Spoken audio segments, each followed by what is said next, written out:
This conceptual framework for a white ethnostate presents a structured model for societal organization centered on the preservation of racial, cultural, and demographic homogeneity among individuals of European descent. In this version, the ethnostate is envisioned as a bounded territory, ranging from localized communities to larger regions, where whiteness, defined by unmixed European heritage, lighter skin tones, and associated biological markers, serves as the foundational organizing principle. This framework addresses contemporary challenges of intermixture and external influences by establishing clear boundaries and classification systems that prioritize the core population's interests. It promotes stability, security, tranquility, and controlled expansion through a comprehensive hierarchy that classifies every individual according to proximity to the white core. By doing so, this conceptual version adapts to modern relational complexities, such as familial ties and strategic alliances, while maintaining an unwavering commitment to white cultural ideals and population integrity. At the center of this conceptual framework lies a multifaceted hierarchy that ranks individuals from full integration to complete exclusion. The system employs dual dimensions: whiteness percentage as the primary measure of allegiance and loyalty, and skin tone as the secondary marker for compatibility, attitude, assimilation potential, and cultural alignment. Pure whites, those with 100% unmixed European ancestry, occupy the absolute apex in this conceptual version.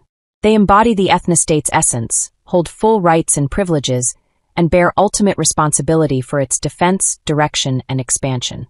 Internal leadership within this pure white stratum is strictly male-dominated, with ascent determined by demonstrated honor, duty, diligence, and the consistent quality of decisions that advance societal tranquility, demographic growth, geographical security, and long-term fairness rooted in honesty and restraint rather than financial or political expediency.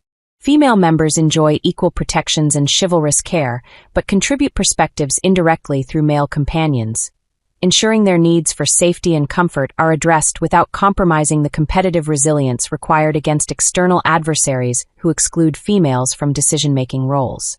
This conceptual version further refines the hierarchy through supplementary layers. Mixed categories are subdivided by both whiteness percentage, high 75 to 99%, medium 50 to 74%, low 25 to 49%, and the skin tone of the non-white component. Lighter non-white admixtures, often linked to geographic origins with structured honor cultures, consistently rank higher due to stronger assimilation potential, better attitude alignment, and reduced directional resentment. Darker admixtures descend in ranking because of lower honor adherence and heightened one-way resentment patterns tied to phenotypic contrasts, such as lighter palms and soles in darker-skinned individuals, fostering envy toward uniform lighter phenotypes. Married and merged tiers apply the same dual evaluation. Higher whiteness on the white side combined with lighter non-white partners or ties receives priority, while darker elements moderate status. Allies of whites, AOW. Formerly conceptualized as friends of whites, represent non-kin supporters evaluated by utility and skin tone, with lighter-skinned, honor-aligned individuals qualifying for limited, conditional inclusion. Nons, unrelated and non-supportive individuals, are fully excluded, with darker-skinned nons positioned as the most antagonistic due to pronounced resentment and minimal honor congruence. This exhaustive classification in this conceptual version ensures no individual falls outside the system, creating a totalizing yet adaptable structure for societal cohesion. This conceptual framework also delineates an inverted hierarchy of adversaries that mirrors the internal ranking but emphasizes opposition to white preservation. External threats scale from darker to lighter skin tones, beginning with Jews as the foremost antagonists through patterns of generational scheming, followed by blacks, Jeets, South Asians or Indians, browns, and illegals. Darker-skinned groups are viewed as more numerous and overtly hostile due to incompatibilities in attitude, assimilation, and cultural norms, including lower honor adherence and elevated directional resentment toward lighter phenotypes. As skin tones lighten, enmity becomes less apparent and less prevalent, reflecting observations of improved compatibility in paler non-white populations. However, this conceptual version places the white race traitor, the individual of European descent who actively opposes white homogeneity, advocacy, and the ethnostate itself, at the absolute summit of the enemy hierarchy. Ranked above all external groups, The white race traitor represents the most dangerous internal betrayal because their proximity to whiteness allows them to erode trust, facilitate dilution, and weaken defenses from within more effectively than any outside force. The strategic emphasis in this conceptual framework on white race traitors stems from their practical vulnerability and outsized impact. Unlike external enemies, whose numbers and nature limit direct lawful options, white race traitors exist in relatively small numbers, making them easier to identify and address through fully legal and socially acceptable means such as public exposure, social ostracism, and exemplary consequences. Defeating or highlighting even one traitor generates a substantial ripple effect. It deters potential betrayers, reinforces white solidarity, and strengthens internal unity far more efficiently than confronting larger external populations where direct action is constrained.